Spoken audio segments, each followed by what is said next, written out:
देगा देवा तुझा विसर न व्हावा. असं उदात्त मागणं, देणारा तेवढ्याच ताकदीचा, मागणारा तेवढ्याच ताकदीचा. ज्ञानोबांच्या बाबतीमध्ये जगानी फक्त निंदा अपमान छळ एवढंच दिलं.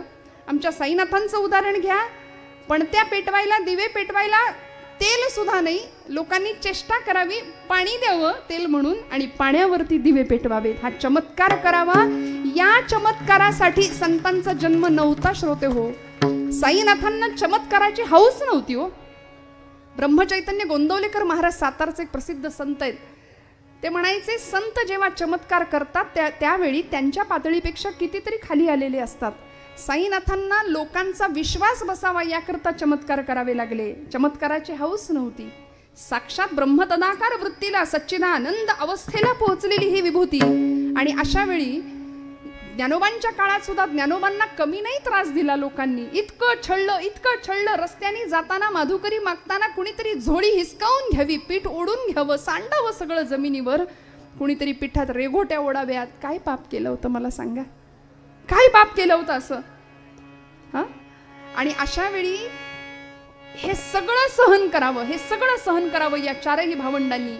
आई वडिलांनी देहांत प्रायश्चित्त घ्यावं. का? मुलांना संन्याशाची पोरं म्हणून हिणवू नाही समाजाने. ब्रह्मचित्काला मुक्ताई निवृत्तीनाथांना सांगते, दादा आई कुठं गेली रे? निवृत्तीनाथ सांगतात, मुक्ता आई आपली देवाघरी गेली. मुक्ताई सांगते, आई तर रोजच जाते देवाघरी, अश्वत्थ वृक्षाला प्रदक्षिणा घालते, सिद्धेश्वराला जाते, आत्ता येईल आई म्हणाले. नाही मुक्ते, आई कायमची निघून गेलीये, देहांत प्रायश्चित्त घेतलं आई वडिलांनी असं सांगितलं. आणि मुक्ताईनी परकर पोलक घातलेली 4 वर्षाची पोर निवृत्तीदादांच्या मांडीवर बसते आणि सांगते, निवृत्ती दादा आई गेली, मग आता तुम्हाला आई कुठली हो? तुम्हाला आई कुठली? ढसढसा बांध फुटला निवृत्तीनाथांचा. मुक्ताईच्या भुरभुरत्या केसावरनं हात फिरवला आणि सांगतात, मुक्ते आजपासून तू माझी आई, आद्यत्रय जननी देवांची. काय दिलं हो समाजाने या सगळ्या लोकांना. पण तरी सुद्धा जे खळांची व्यंकटी सांडो तया सत्कर्मी रती वाढो, भूता परस्परे पडो मैत्र जीवांचे.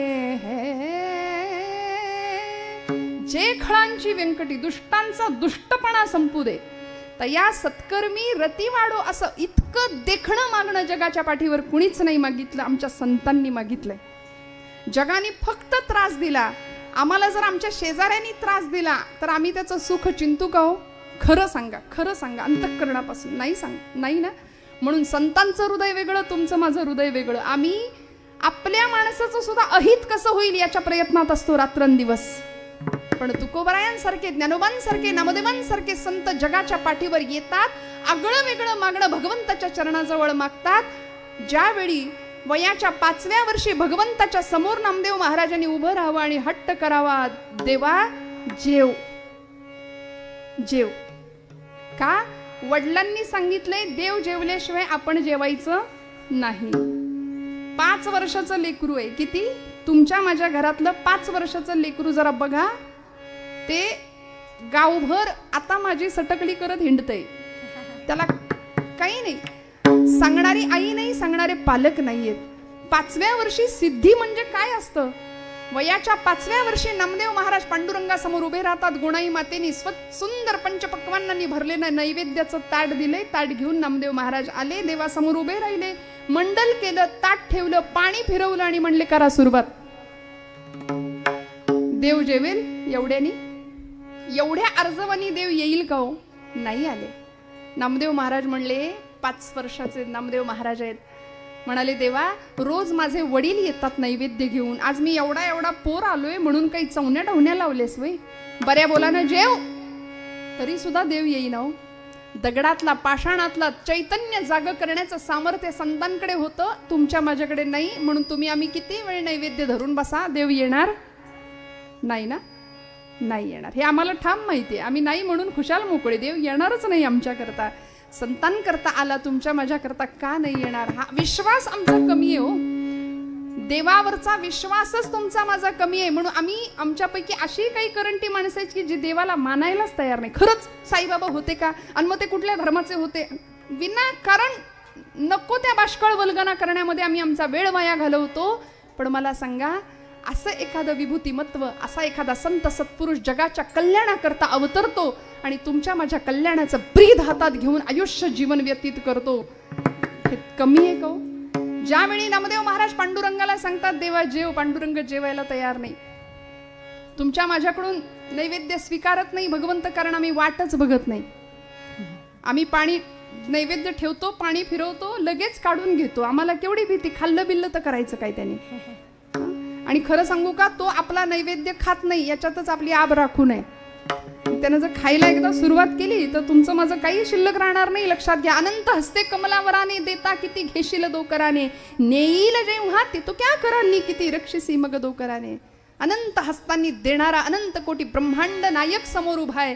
नामदेव महाराज सांगतात पांडुरंगा जेव की रे बाबा, कर कटेवरी हात तुझे, विटेवरी पाया, कटेवरी हात तुझे, विटेवरी पाया, पंढरीच्या पांडुरंगा पाहतोसे काय, कटेवरी हात तुझे, विटेवरी पाया, कटेवरी हात तुझे, विटेवरी पाया. ए पांडुरंगा, ए भगवंता, ए पांडुरंगा, अरे जेव की रे बाबा. कोण सांगतंय? नामदेव महाराज. जेव की रे पांडुरंगा, जेव की रे. जेवायलाच तयार नाही, यायलाच तयार नाही. शेवटी डोळ्यातनं टचकन पाणी ओघळलं. वयाच्या 5व्या वर्षीचा बाल सुलभ स्वभाव. भगवंता, बाबांनी सांगितलंय देव जेवण्याशिवाय आपण जेवायचं नाही. देवा, आता जर जेवला नाहीस ना तर चुलीतलं जळकं लाकूड आणून सडकून काढीन. आई आपल्याला घरी जे जे करते ते सगळं चाललं होतं तिथं. माझी आई, मी जेवलो नाही तर मला मारते. मी तुला मारू का? बऱ्या बोलानं जेव. तरी देव हालायला तयार नाही. पांडुरंगा जेव की रे बाबा, जेव की रे बाबा. आता वडील येतील, मला विचारतील नाम्या देव जेवला का, तेव्हा मी सांगेन नाही. मग बाबांच्या हातून मार खात बसण्यापेक्षा देवा तू जर जेवला नाहीस तर इथं तुझ्या पायरीवर डोकं आपटून जीव देतो म्हणजे. आणि धावले नामदेव महाराज 5व्या वर्षी. पायरीवर डोकं आपटणार, थडकन डोक्याला लागलं नाही. गाभाऱ्यातनं आवाज आला, नाम्या, ए नाम्या, अरे दगडाचा देव कधी जेवतो का रे. नामदेव महाराज हुशार म्हणाले, ना पांडुरंगा, मी काही खुळा नाही. दगडाचा देव कधी बोलतो का रे. बोललास. चाटून पुसून ताट स्वच्छ करायला लावलं पांडुरंगाला. स्वच्छ ताट केलं. भगवंतांनी बसले, खिरीची वाटी भुरके मारत मारत प्यायले. काय सांगू पांडुरंगाचं जेवण, माझ्या पदरचं नाही. नामदेव गाथेत प्रसंग आहेत हे सगळे. नामदेवांनी स्वतःचं आत्मचरित्र लिहिलंय गाथेमध्ये. भगवंत जेवला माझ्या हातून. आणि मग असा भक्तीचा अधिकार 5व्या वर्षी मिळतो. ते नामदेव महाराज पंढरपुरात तर आपलं वेगळेपण निर्माण करतात. कीर्तनाच्या माध्यमातून ज्ञानाचा दीप जगामध्ये लावतात. अखंड भारत भ्रमण करतात. आणि वयाच्या 80व्या वर्षी पंढरपूर सोडलं होतं. 40व्या वर्षी तिथून पुढच्या 80 वर्ष म्हणजे पुढची 40 वर्ष भारत भ्रमंती केली. आणि 80व्या वर्षी म्हणजे आज सगळ्या संत मंडळीमध्ये भरपूर आयुष्य ज्यांना लाभलंय असे एकमेव संत आहेत संत श्रेष्ठ नामदेव महाराज. नाही तर खूप कमी आयुष्य आमच्या चांगल्या मंडळींना लाभली. आणि जगाचा नियमच आहे, चांगली माणसंच लवकर जातात, हो की नाही. ज्यांनी अजून राहावं अशी माणसं लवकर जात आहेत. आणि ज्यांनी आता नको ती माणसं असो. विठ्ठल विठ्ठल विठ्ठल विठ्ठल विठ्ठल. 80व्या वर्षी नामदेव महाराज पांडुरंगाच्या पायरीवर येऊन उभे राहतात. गात्र थकलेली आहेत. ज्या पायरीवरून 5व्या वर्षी संवाद साधला होता, ज्या पायरीवर 5व्या वर्षी भांडण केलं होतं पांडुरंगाशी, ज्याच मंदिरामध्ये भगवंताशी खेळ खेळले होते, नाचले होते कीर्तनामध्ये भगवंत, त्या पायरीवर येऊन उभे राहिले आणि म्हणले, देवा आठवलं का रे, याच पायरीवर उभा राहून तुझ्याशी हट्ट केला होता जेवायचा, तुझ्याशी हट्ट केला होता माझ्याशी खेळायचा. पांडुरंगा आता बस म्हणाले, आता या पायरीचा चिरा होऊन राहतो, या पायरीचा चिरा होऊन राहतो. भगवंत आले, कडकडून आलिंगन दिलं आपल्या विठुराय भगवंतांनी आपल्या प्रेम भंडारी असलेल्या नामदेव महाराजांना. आणि नामदेव महाराज म्हणतात, भगवंता बस म्हणाले, सगळं मिळालं, आता काही नको. भगवंत म्हणतात ना, मग या सगळ्यांसाठी सगळं मागतोयस पण स्वतःसाठी काही मागत नाहीस. एकदा स्वतःसाठी काहीतरी माग, स्वतःसाठी काहीतरी माग. नामदेव महाराज म्हणले, नाही देवा, काही नको, काही नको. नाही नामदेवा, तुला मागावंच लागेल, माझ्यासाठी काहीतरी माग, माझ्यासाठी. कल्पना करा ना, महाराजांच्या जागी आपण असतो तर देव मागे लागलाय, माग माग माग माग. आणि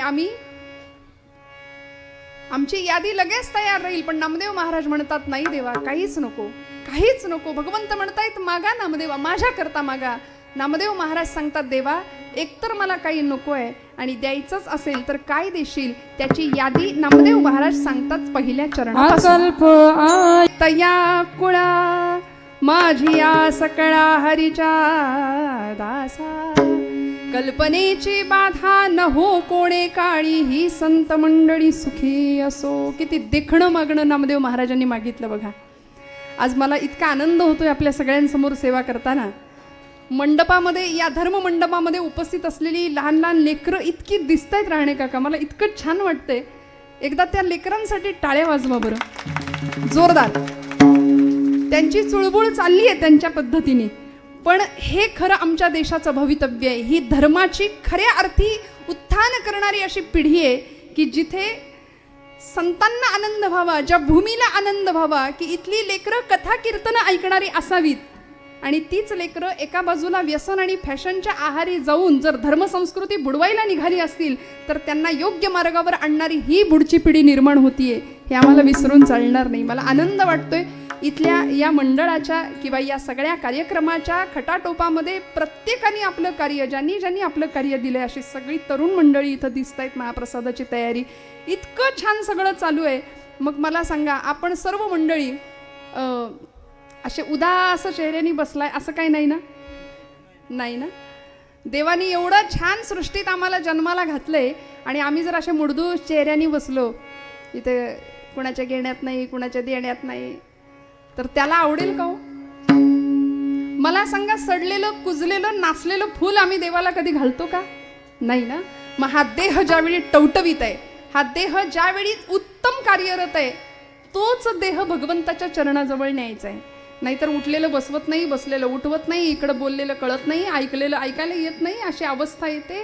त्यावेळी जर भगवंतांकडे आम्ही गेलो, परमेश्वराकडे, तर त्याचा काही उपयोग नाही. नामदेव महाराजांनी भगवंताकडे असं दिव्य मागणं मागितलंय, आकल्प आयुष्य भावे तया कुळा माझी या सकळा हरीची या दासा. स्वतःसाठी काही नाही मागितलं बरं. ज्ञानोबांनी स्वतःसाठी काही नाही मागितलं. तुकोबा म्हणाले, हेची भावी माझी आस, हेची भावी माझी आस, हेची भावी माझी आस, हेची भावी माझी आस, हेची भावी माझी आस.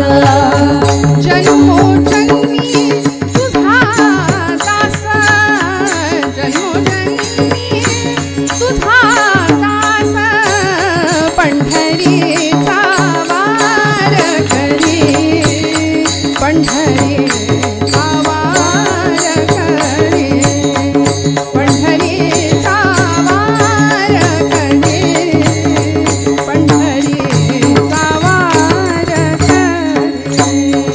जन्मोजन्मी तुझा दास, जन्मोजन्मी तुझा दास, पंढरीचा वार करी, पंढरीचा वार करी, पंढरीचा वार करी, पंढरीचा वार करी. किती भाग्य, भाग्याचा हेवा करावा जगाने आमच्या. या सर्व मुलींसाठी एकदा जोरदार टाळ्या वाजवायच्या. पखवाज वादन हे क्षेत्र तसं म्हटलं तर पुरुषांचं आहे, बरोबर ना? त्या ताकदीने वाजला गेला पाहिजे. पण तरी सुद्धा आज ही आमची ताई इथं काय नाव अश्विनी, हरिभक्तीपरायण अश्विनीताई महाराज, मनापासून त्यांच्यासाठी टाळ्या वाजवा. इतकी गोड थाप पखवाजावरची आहे. कारण असंही महिला कुठल्या क्षेत्रात आता मागे नाही. तो आता एसटीत सुद्धा आम्हीच निम्मे आहे की नाही? किती आनंद झाला बघा इकडं. वा वा. सगळ्या क्षेत्रात आणि स्त्री शक्तीचं जाज्वल्य प्रतीक म्हणून स्त्री देहामध्ये भगवती जगदंबा वास करते. या देवी सर्व भूतेषु शक्ती रूपेण संस्थिता. नमस्तस्यै नमस्तस्यै नमस्तस्यै नमो नमः. मला सांगा, राणे काकांना आणि या मंडळाला मनापासून धन्यवाद देते की इथे सुद्धा आरक्षण आम्हालाच आहे जास्त, पहिल्या दिवसापासून, आहे की नाही. परवा ताई होत्या, सुप्रिया ताई होत्या, काल सोनाली ताई होत्या, आणि आज माझ्या भाग्याने आपल्या सगळ्यांचं दर्शन आम्ही घेतोय. हे खरं भाग्य आहे. हे खरं संचित आहे. पूर्वसंचिताचं फळ जर काय असेल तर हे आहे. आणि म्हणून तुम्हाला मला संतांनी आदर्श घालून ठेवलाय की देवानं दिलं ना सुंदर आयुष्य, या पलीकडे काय मागाल. जे वांछिले ते तू दिले. खऱ्या भक्ताची अपेक्षा अशी आहे बरं का. जे वांछिले ते तू दिले. कल्पद्रुमा हे आदिमा हे अंतिमा. या मातीचे आकाश तू, शिशिरात या मधुमास तू.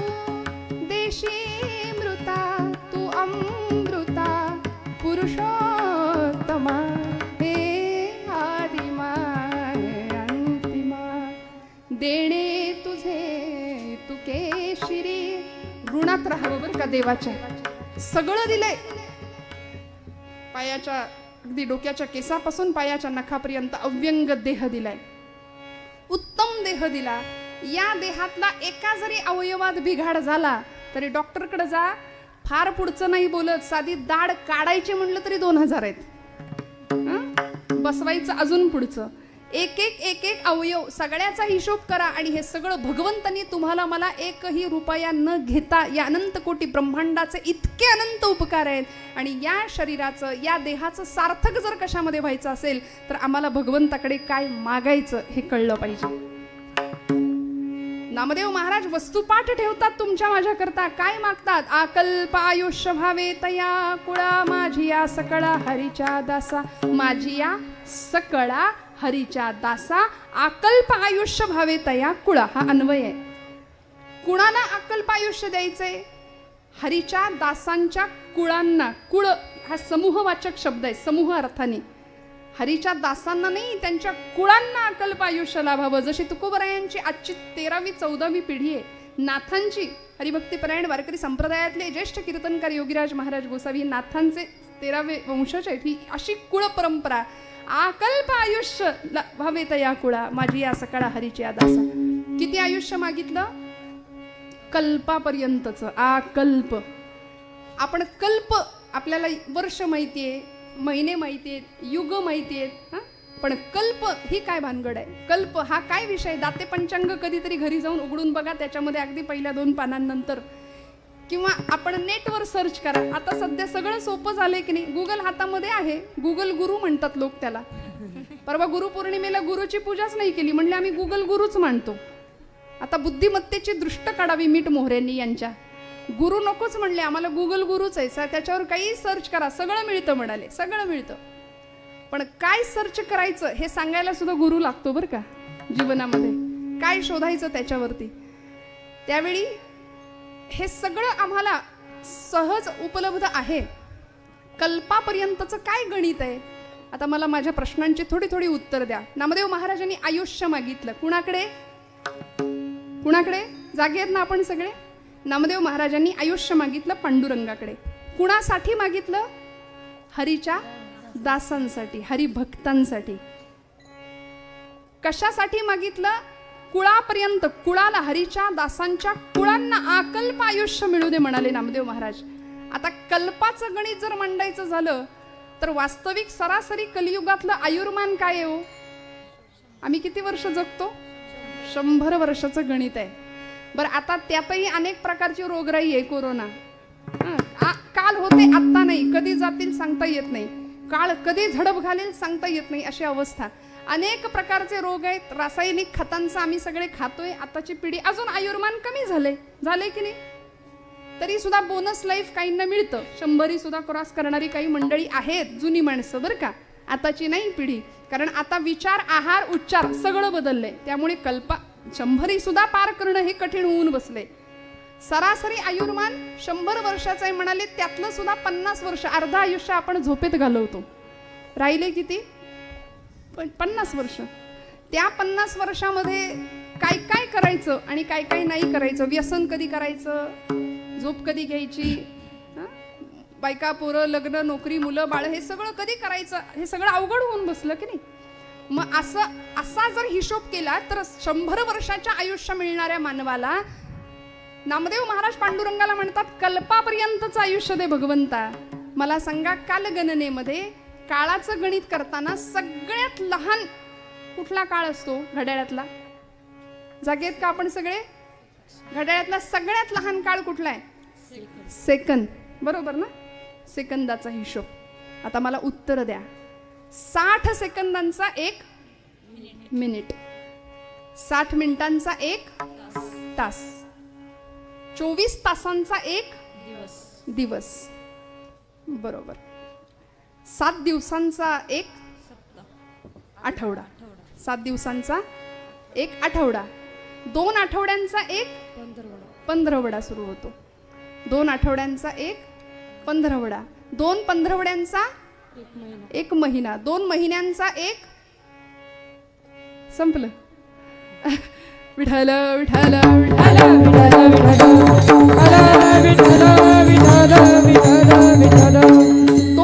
2 महिन्यांचा 1 ऋतू असतो. बरोबर. 2 महिन्यांचा 1 ऋतू. ऋतू किती आहेत? ऋतू आपल्याकडे किती आहेत श्रोते हो? आपण सगळे जागे आहात? किती? कोण म्हणतंय 3? सावधपणे उत्तर द्या. कोण म्हणतंय 6? 3 जे कोण म्हणतंय ना, ते उन्हाळा, हिवाळा, पावसाळा बहुतेक, नाही का? ते मोसम आहेत, ते ऋतू नाही. 6 ऋतू आहेत आपल्याकडे.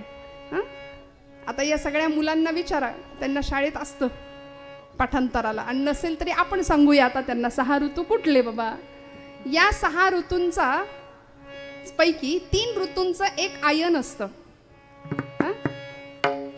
6 ऋतूंचं 1 आयन, असं वर्षाला 6 महिने, पूर्ण 1 वर्ष झालं. 2 आयन, दक्षिणायन आणि उत्तरायण, असं 1 वर्ष झालं. 1 वर्ष. अशी 4,32,000 वर्ष ज्यावेळी होतात तेव्हा 1 कलियुगाचं आयुष्य पूर्ण होतं असं सांगितलंय. कलियुग केवढं मोठं? 4,32,000 वर्ष होतात त्यावेळी. 8,96,000 वर्ष होतात, 8,64,000 वर्ष होतात त्यावेळी द्वापार युग आहे. बरोबर ना? आमच्या चोपदारांचं पाठ आहे सगळं गणित बरं का, मागे हळूच प्राउंटिंग आहे माझ्यासाठी. विठ्ठल विठ्ठल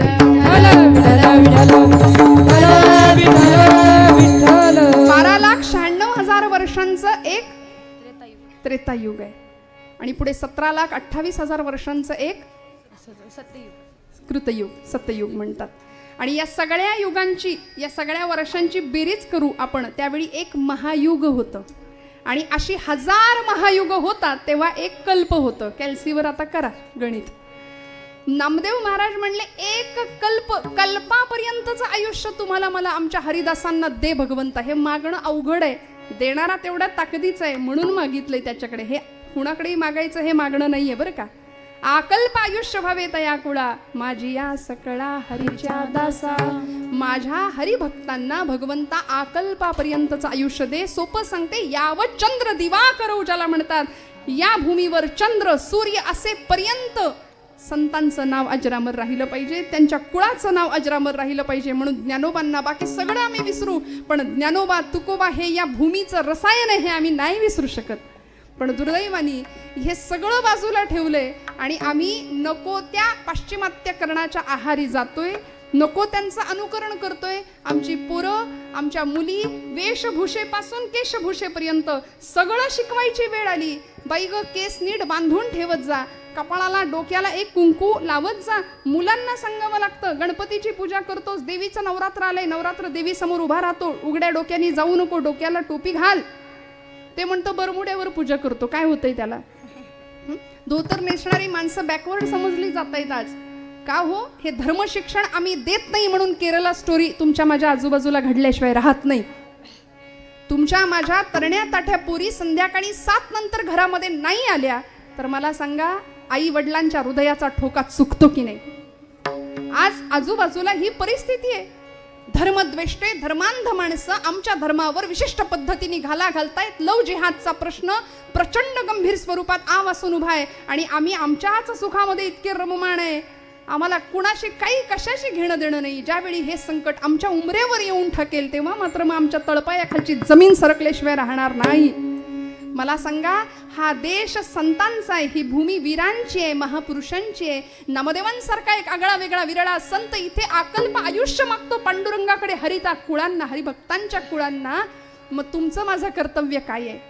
ज्या भूमीमध्ये, ज्या मातीमध्ये इथे सोन्याचा धूर निघत होता, मी खोटं नाही सांगत आहे, जुन्या मंडळींना विचारा, इंग्रज आले, परके लुटारू आले, इथलं सगळं लुटून नेलं, भरभरून नेलं, आगबोटी आणल्या रिकाम्या, इथला ताग, इथला कापूस, इथली नीळ, इथलं सोनं, इथलं लोखंड सगळं नेलं, कंगाल करून सोडला आमचा भारत देश आणि स्वतःच्या टाचेखाली आमचा राष्ट्राभिमान सुद्धा तुडवला. भारतीय धर्मशास्त्र, भारतीय कर्मकांड सगळं झूट आहे, सगळं थोतांड आहे असं म्हणून फक्त निंदा केली.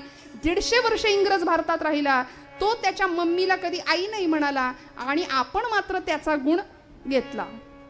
आम्ही लगेच खरकटं उचललं. मी हात जोडून सांगते, आजपासून बदलूया. आपल्या लेकरांना घाणेरडं शिकवू नका. येथ वडील जे जे करीती तया नाम धर्म ठेवीती, तेची येर अनुष्ठिती सामान्य सकल माऊली म्हणते. मोठ्या माणसांवर खूप मोठी जबाबदारी आहे. महिला वर्ग, आपलं जर आपल्या पोरीकडे लक्ष नसेल, काय होत असेल देहाचे 35 तुकडे झाल्यानंतर आपण कल्पना नाही करू शकत. वेळीच सावध व्हावं लागेल, वेळीच जागं व्हावं लागेल, कारण आपण निद्रिस्त आहोत. म्हणून संतांना, समाजाला जाग करण्याची वेळ आली. गात जागा, गात जागा, प्रेम मागा विठ्ठलासी.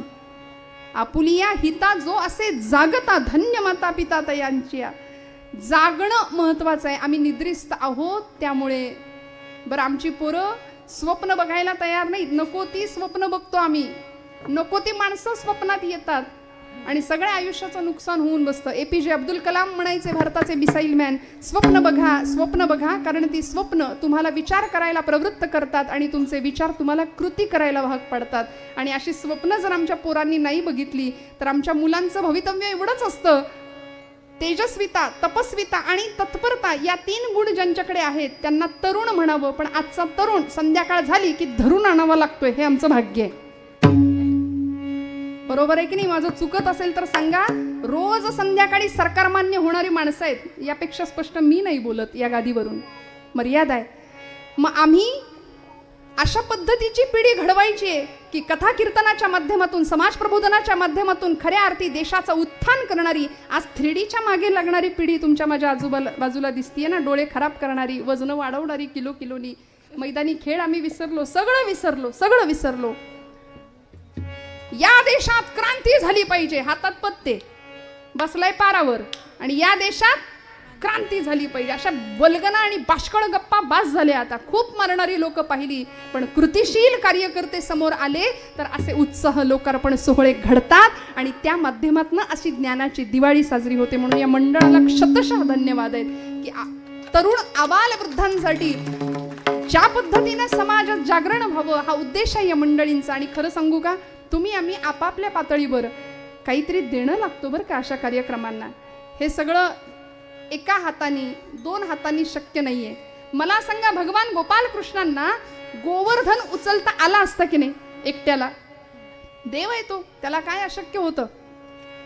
देवाला गोवर्धन पर्वत उचलता आला असता, साईनाथांनी मनात आणलं तर हे सगळं होऊ शकतं. पण भगवंतांनी आदर्श काय घातला? बहुता जनांचे मुखी यश घ्यावे, एकट्याने काही नाही करायचं. भगवंत म्हणले सगळ्यांनी काठ्या लावा. गोकुळामध्ये प्रत्येक जण पुढे आला, प्रत्येकाला वाटत होतं माझ्यामुळेच गोवर्धन उचलला गेलाय, माझाच आधार आहे. प्रत्येकाने काठ्या लावल्या आणि भगवंतांनी मग करांगोळी लावली आहे, तेव्हा गोवर्धन पर्वत उचलला गेला. तसा हा जगन्नाथाचा रथ जर पुढे जायचा असेल तर प्रत्येकाने आपलं तन, मन आणि धन या समर्पणाने इथं आलं पाहिजे बरं का. म्हणून मी एक आव्हान करते या निमित्ताने आपल्या सगळ्यांना की ज्यांना जितकं देणं शक्य आहे, तन मन धन यापैकी काही शारीरिक सेवा करतील, काही अर्चन भक्ती करतील, काही आर्थिक स्वरूपात मदत करतील, पण आपलं कर्तव्य श्रोते हो या धर्मकार्यामध्ये तुमचा आमचा खारीचा वाटा असलाच पाहिजे. या भावनेने तुमचं आमचं अध्यात्म पुढे सरकलं पाहिजे. नामदेव महाराज म्हणतात, हरीच्या कुळांना, हरीच्या दासांना अकल्प आयुष्य मिळू दे. आणि दास दास दास म्हणजे काय हो? दास ही अवस्था आहे, दास ही भूमिका आहे, दास ही काही पदवी नाही आहे कुणाला दिलेली. संतांना कधी किताब नाही मिळाले, पदव्या नाही मिळाल्या, नोबेल प्राइज नाही, नाही कधीच नाही मिळाले. ते फक्त निंदा, अपमान, छळ, अनन्वित अत्याचार सगळं सहन केलं. आणि ते गेल्यानंतर मग दिंड्या निघाल्या, ज्ञानोबांच्या, तुकोबांच्या. आता दिंड्या निघतात, सोहळे निघतात. होते तोपर्यंत भरपूर छळलं. त्यामुळे दास ही पदवी नाहीये, दास ही अवस्था आहे. मन, बुद्धी, ज्ञानेंद्रिय, कर्मेंद्रिय या सर्वांच्या सहित भगवंता मी तुला समर्पित आहे, असा समर्पणाचा भाव ज्याच्याकडे असतो त्याला दास म्हणतात, जो आमच्या मारुतीरायांकडे होता. मारुतीरायांनी रामांना आपलं सर्वस्व अर्पण केलं होतं. श्रोते हो, काय दिलं होतं? म्हणून प्रसादासाठी ज्यावेळी मारुतीराय उभे राहतात की नाही, त्यावेळी सगळ्यांना सगळं मिळालं. मारुतीराय म्हणतात, रामा तुमच्या पायाखालची एखादी चुरगळलेल्या फुलाची पाकळी जरी तुम्ही मला दिली तरी मला चालेल. म्हणाले, भगवंता मला प्रसाद द्या. आपल्याला प्रसंग माहिती आहे, मारुतीरायांना प्रसाद रामांनी नाही दिला. ज्या क्षणाला सीतामाईंच्या लक्षात आलं, म्हणाले, मारुते इकडे ये. मारुतीराय एवढे आनंदित झाले, म्हणाले, बाप विसरला पण आई नाही विसरली माझी. टोन टोन टोन उड्या मारत पार्टीच बदलली हो, पक्षच बदललं. इकडे बसले, आता आईकडे बसले. आणि आईने डोक्यावरनं हात फिरवला, म्हणले, मारुते किती कष्टलास, किती श्रमलास आमच्या करता. तू नसतास तर रामायण घडलं नसतं, तू नसता तर रावणवध झाला नसता, तू नसता तर लंका दहन झालं नसतं, तू नसता तर प्रभूंची मुद्रिका माझ्यापर्यंत पोहोचली नसती, तू नसता तर अहिरावण महिरावणाच्या तावडीतनं आम्हाला सोडवलं नसतं, तू नसता तर द्रोणागिरी आणलाच नसता कोणी. अख्खं मेडिकल स्टोअरच उचलून आणलं होतं द्रोणागिरी. कळेनाच तिथं गेल्यावर नक्की काय, सगळंच उचलून आणलं. काय काय असतं दास्यत्व. अशा दासांच्या कुळांना नामदेव महाराज आयुष्य मागतायत, अकल्प आयुष्य, चिरंजीव करा भगवंत असं सांगतायत. आणि ज्यावेळी सीतामाईंनी कंठा दिला गळ्यातला, आनंद झाला, बाहेर जाऊन ते फोडून टाकलं, आले परत. रामांनी काय करावं? मारुते ज्यावेळी छाती विदीर्ण करून दाखवली समाजाला, सगळ्या सृष्टीला, की या हृदयामध्ये फक्त भगवंत आहे, फक्त भगवंताचा अधिष्ठान आहे, या हृदयामध्ये मी रामो असता सर्व सुखांचा आरामो, परिभ्रांतासी कामू विषयांवरी. आम्ही भ्रांतचित्त आहोत, विषयांच्या मागे लागलो, म्हणून आम्हाला देव आतमध्ये दिसतच नाही. मारुतीरायांना तो दिसला. भगवंतांनी काय केलं? भगवंत काय देतो बघा. रामप्रभू सिंहासनावरून उठले, राज्याभिषेक झालेला आहे. भगवंतांचा पोझिशनचा विचार नाही केला, याला म्हणायचं राजा. खुर्ची सोडली हो, उठले आणि धावत गेले मारुतीरायांना. म्हणाले, मारुते तुला द्यायला माझ्याकडे दुसरं काहीच नाही. म्हणले, काय देऊ तुला मी? तुला द्यायला माझ्या या हृदया व्यतिरिक्त मी तुला मारुते काही देऊ शकत नाही. मारुते मी तुला मलाच देऊन टाकतो म्हणाले. आणि कडकडून मिठी मारली, मी स्वतःला तुला देतो. देव या पातळीवर येऊन भक्तासाठी करायला, तुका म्हणे त्याचा देव सर्व भर चालवी कामार होऊन या गडी व्हायला तयार आहे. कडकडून मिठी मारावी. आणि मारुतीरायांना सांगतात, सांग तू कोण आहे? मारुतीराय म्हणतात, देहबुद्ध्या तू दासोहम, आत्मबुद्ध्या देहबुद्ध्या तू दासोहम, जीवबुद्ध्या त्वदंशकः. जीव पातळीवर जर तुम्ही मला विचाराल तर मी तुमचा अंश आहे. आणि आत्मबुद्ध्या त्वमेव अहम इति मे निश्चिता मतिः. आत्मपातळीवर तुम्ही आणि मी एकच आहे, असा ऐक्यत्वाचा, अद्वैताचा अनुभव भगवंत देतात. नामदेव महाराज सांगतात, देवा अशा भक्तांना आयुष्य तर देच, पण अजून सांगतो बरं का. भगवंत म्हणले, बास एवढंच का? आता माग म्हणालास ना, आता ऐक माझं मागणं पुढचं काय, अभंगाचं दुसरं चरण. कल्पनेची बाधा न हो कवने काळे, कल्पनेची बाधा न हो कवने काळे, कल्पनेची बाधा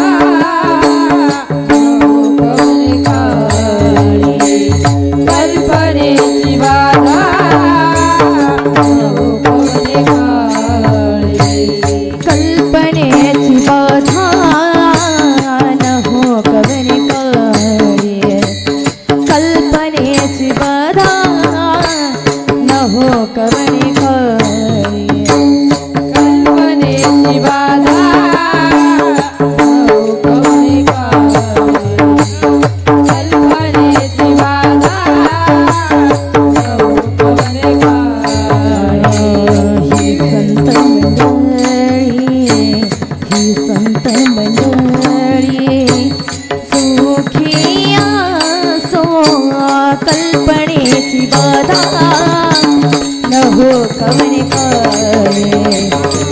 कल्पनेची बाधा नहो कवने कळे कल्पनेची बाधा नहो कवने कळे कल्पनेची बाधा नहो कवने कळे कल्पनेची बाधा नहो कवने कळे संत मंडळी सुखी असो ही संत मंडळी सुखी असो कल्पनेची बाधा नहो कवने कळे संत मंडळी सुखी असो आई संत मंडळी सुखी असो कल्पनेची बाधा न हो कोवणे काळी ही संत मंडळी सुखे असो.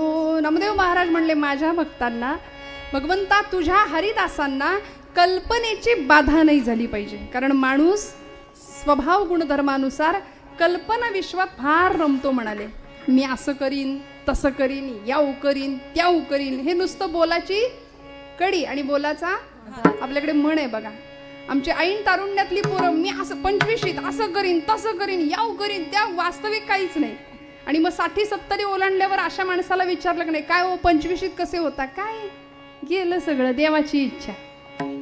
त्यावेळी मात्र मी असं करीन तसं करीन अशी कल्पना विश्व रमवणारी तरुणाई किंवा अशी पिढी अशी मंडळी नाथांना दिसतात, नामदेवांना दिसतात. आणि नामदेव महाराज म्हणतात की माझ्या भक्ताला कल्पनेची बाधा, कल्पनेचा संशय पिशाच्याचा संसर्ग माझ्या भक्ताला नाही झाला पाहिजे. कारण भगवद्गीतेत भगवंत म्हणतात संशयात्मा विनश्यती. अनेक दुर्गुणांची छाप त्याच्यावर पडता कामा नये. माणूस कल्पना विश्वात रमतो आणि त्यामुळे धोका निर्माण होतो. वास्तविक कृती कर्मशीलता काहीच नाही. बघा ना तुम्ही, आम्ही सुद्धा आमच्या घरामध्ये मुलगा जन्माला आला की एवढा आनंद असतो, वा रे वा मुलगा झाला, पेढे वाटा, पेढे खाल्ले. मुलगा पाळण्यात, पोर पाळण्यात आणि बोर्ड चौकात उमलते नेतृत्व. त्याला नीट उगवू द्या तरी, उगवते नेतृत्व. इतका अतिरेक करतो आम्ही काही गोष्टींचा. माझा काही त्याला विरोध नाही हो, पण आम्ही अतिरेक किती गोष्टीचा करावा, कल्पना किती रमवाव्या. त्याला थोडं मोठं होऊ द्या, त्याला संस्कार संपन्न सर्वगुण संपन्न बनवूया, कष्ट घेऊया. छत्रपती शिवाजी महाराजांना घडवताना जिजामातोश्रींनी किती तडजोड करावी. कुठेही कॉम्प्रोमाइज नाही. तू वाटेल ते कर, वाटेल तसा वाग, अजिबात नाही. बरं, अजिबात नाही. काय पद्धतीने घडवलं असेल आपण कल्पना करू शकतो. आमचं कसं असतं, आमच्या पोराचा ना काही त्रास नाही. उठ म्हणलं की उठतो, बस म्हणलं की बसतो. अगदी यांच्या वळणावर गेलाय वडिलांच्या. त्यांना सुद्धा उठ म्हणलं की उठतात, बस म्हणलं की बसतात. उसको हिंदी में गोबर गणेश कहते, जहां बिठाओ वही बैठे. पोरगा असं पराक्रमी असलं पाहिजे तुमच्या माझ्या घरातलं, जो छत्रपतींचा वारस म्हणून स्वतःला घोषित करेल, जो छत्रपतींच्या पायावर पदकमलांवरती चालण्याचा प्रयत्न करेल, धर्मासाठी मरायचा प्रयत्न करेल, धर्मासाठी जगायचा प्रयत्न करेल. अशी पिढी तुमच्या माझ्या घडावी. नुसतीच कल्पना नको. नामदेव महाराज म्हणतात कल्पनेची बाधा न हो कोणे काळी ही संत मंडळी सुखी असो. संतांचं सुख नामदेव महाराजांनी चिंतन केलं. आम्ही स्वतःच्या घरच्यांचं काय, शेजाऱ्यांचं काय, कुणाचं सुख नको, आम्हाला आमचं सुख पाहिजे. एक जण गेला डॉक्टरांकडे, म्हणाला डॉक्टर पोटात दुखतंय. डॉक्टर म्हणले कधीपासून दुखतंय, नेमकं नाही सांगता येत म्हणाले, पण शेजारी स्लॅब पडलाय तेव्हापासून जास्त दुखतंय म्हणाले. हे आमच्या दुःखाचं कारण आहे. शेजारचं सुखी नाही पाहिजे, सगळं जग सुखी व्हावं. हे विश्वची माझे घर ही वसुधैव कुटुंबकमची भावना आहे, व्यापकता संतांना कळली म्हणून मागणं होतं कल्पनेची बाधा न हो कोणे काळी. एक असाच युवक तरुण बरं का, रसरसलेला, आई वडिलांचा अत्यंत लाडाकोडात वाढलेला मुलगा हळूहळू मोठा झाला. एकुलता एक लाडाकोडात लहानाचा मोठा झालेला. 20-22 वर्षाचं वय झालं. आईनं सांगितलं बाळा आता काहीतरी पोटापाण्याचं बघा, आता फुकट नाही, आता बाहेर जा, काहीतरी कामधंदा मिळव, नोकरी मिळव. तो मुलगा बाहेर गेला. जुना दृष्टांत आहे, जुने कीर्तनकार सांगायचे आहे. मी वेळेत संपवणार आहे बरं का, काळजी करू नका. विठ्ठल विठ्ठल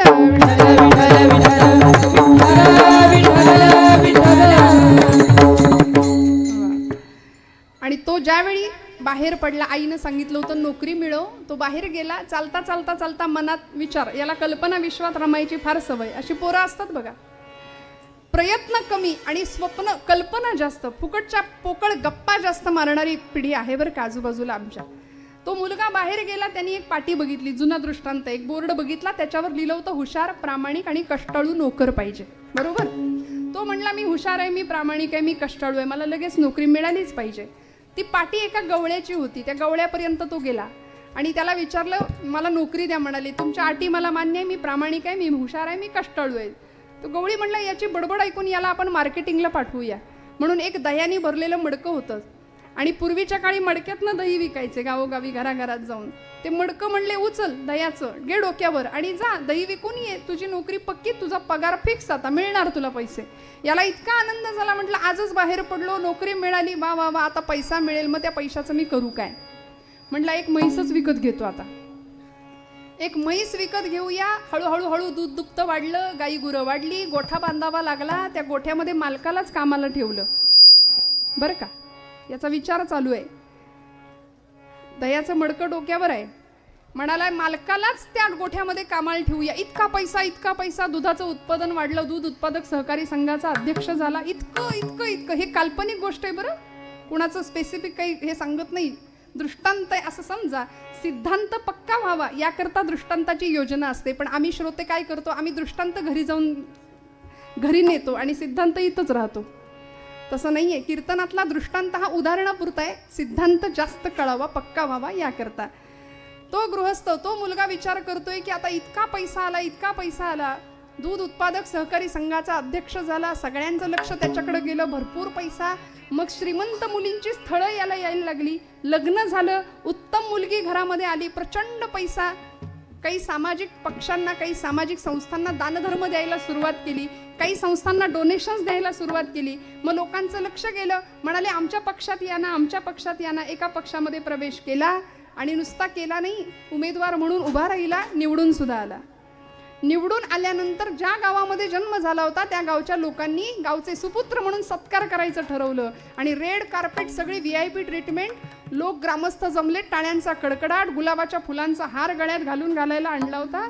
हा स्टेजवर आला, लोकांनी याच्या गळ्यामध्ये गुलाबाच्या फुलांचा हार घालायला घेतला, मान खाली केली, तसा धप्प दिशे आवाज आला. आवाज आला तसा हात दचकला आणि यांनी बघितलं ते दह्याचं मडकं खाली, दही मातीमोल झालं, मडकं फुटलं. आता मला सांगायचंय ते ऐका. मडकं हे नशीब आहे, दही हे आयुष्य आहे. नशीब फुटलं की आयुष्य सांडतं, सांडलेलं आयुष्य गोळा करता येत नाही, फुटलेलं मडकं पुन्हा सांधता येत नाही, ते मातीत जत करणं, मातीतूनच आलेलं असतं. त्यामुळे हातात संधी आहे, वेळ आहे, त्या वेळेचा परिपूर्णपणे उपयोग करावा. कल्पनेमध्ये रमणं धोक्याचं आहे हे जाणून घ्यावं. कल्पनेची बाधा न हो कोणे काळी, ही संत मंडळी सुखी असो. आणि नामदेव महाराज काय मागतात तो, वारा न लागो राजसा, अहंकाराचा वारा न लागो राजसा, अहंकाराचा वारा न लागो राजसा, अहंकाराचा वारा न लागो राजसा.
कल्पनेची बाधा न कोणे काळे, कल्पनेची बाधा न कोणे काळे.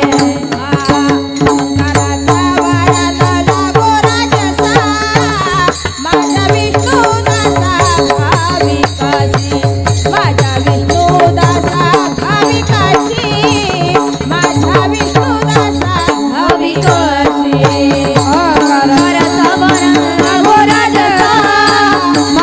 विष्णुदासा भाविकासी माझ्या विष्णुदासा भाविकासी माझ्या विष्णुदासा भाविका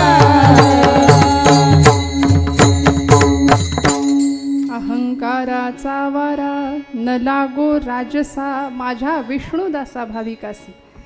आचार्य जगद्गुरु आद्य शंकराचार्य म्हणाले की अवस्था कशी असली पाहिजे जीवाची भक्ताची. न मे द्वेष रागो न मे लोभ मोह मदो नैव मे नैव मात्सर्य भावो न धर्मो न अर्थो न कामो न मोक्षो चिदानंद रूप शिवोहम शिवोहम अहम निर्विकल्पो निराकार रूपो विभुर्व्याप्य सर्वत्र सर्वेंद्रियाणि सदा मे समत्वम. अशी समत्व बुद्धी तुमच्या माझ्याकडे असली पाहिजे. माऊलींचे आवडते शब्द आहे सर्वत्र सदा आणि सम. या उपाधी माझी गुप्त चैतन्य असे सर्वत्र ते तत्वज्ञ संत स्वीकारिती. असं चैतन्य तुमच्या माझ्यापर्यंत यावं असं वाटत असेल तर आम्हाला अहंकार या एका गुणाला बाजूला ठेवावं लागेल. मन बुद्धी चित्त आणि अहंकार या अंतःकरण चतुष्टयातल्या 4 गोष्टी आहेत. त्यापैकी अहंकार अत्यंत वाईट जीवाला दुःखात लोटणारा एकमेव गुण म्हणजे अहंकार आहे. मी करता ऐसे म्हणसी तरी तू दुःखी होशी श्रीराम करता म्हणता पावसी यश कीर्ती प्रताप. माऊली म्हणते नवल अहंकाराची गोठी विशेषे नलगे अज्ञाना पाठी सज्ञानाचे झोंबे कंठी नाना संकटे नाचवी. बघा तुम्ही अज्ञानी माणसाला अहंकार होत नाही. अहंकार कुणाला होतो? ज्ञानी माणसाला. जेणे मक्षिका भक्षिली जाणीवेची तया भोजनाची रुची प्राप्त कैची अहम भाव ज्या मानसीचा विरेना तया ज्ञान हे अन्न पोटी जिरेना. पंचपक्वान्न खाताना एखादी शेजारच्या माणसानं नुसतं सांगितलं आत्ता घासाबरोबर एक माशी गेली पोटात, सगळं भडबडून येईल बाहेर, आहे की नाही? तसं ज्ञानी माणसाला अहंकार झाला की त्या ज्ञानाचा काही उपयोग नाही, काही नाही, सगळं बाष्कळ व्यर्थ आहे. त्या पद्धतीने हा अहंकार ज्ञानी माणसाला होण्याची जास्त शक्यता आहे. नामदेव महाराज म्हणतात हा मी माणसाचं फार नुकसान करतो. त्रैलोकी धनवंत मी, आम्ही किती मी करतो.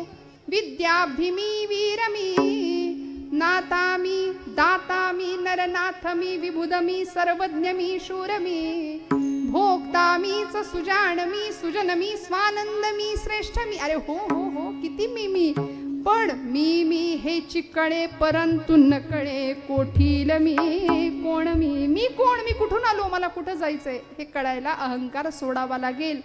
भगवत पूज्य जगद्गुरु शंकराचार्य म्हणतात कोहम कथमिदम जातम को वै कर्तास्य विद्यती. कोहम मी कोण आहे, कधी विचार केला का? मी इथे जन्माला का आलो या मीचा शोध घ्यायचा असेल वेदांताच्या भाषेमध्ये त्याला कूटस्थ चैतन्य म्हणतात. जो आतमध्ये असला आहे ना तो मी, त्याला प्राणशक्ती म्हणतात, त्याला चैतन्य शक्ती म्हणतात. तो भगवंत आहे, तो आहे म्हणून सगळं चाललंय. तो जर निघून गेला तर माणसं म्हणतात उचला आता आणि घरासमोर गर्दी होते. तो आहे आतमध्ये, त्याला ओळखणं म्हणजे मीचा बोध घेणं. नाहीतर आम्ही देहाला मी मी मी मी इतकं करतो की हा मी आम्हाला दुःखात लोटल्याशिवाय राहत नाही, भ्रम निर्माण केल्याशिवाय राहत नाही. कशाला व्यर्थ गोष्टींचा अहंकार करायचा, कशाला नको त्या गोष्टींची चिंता करायची.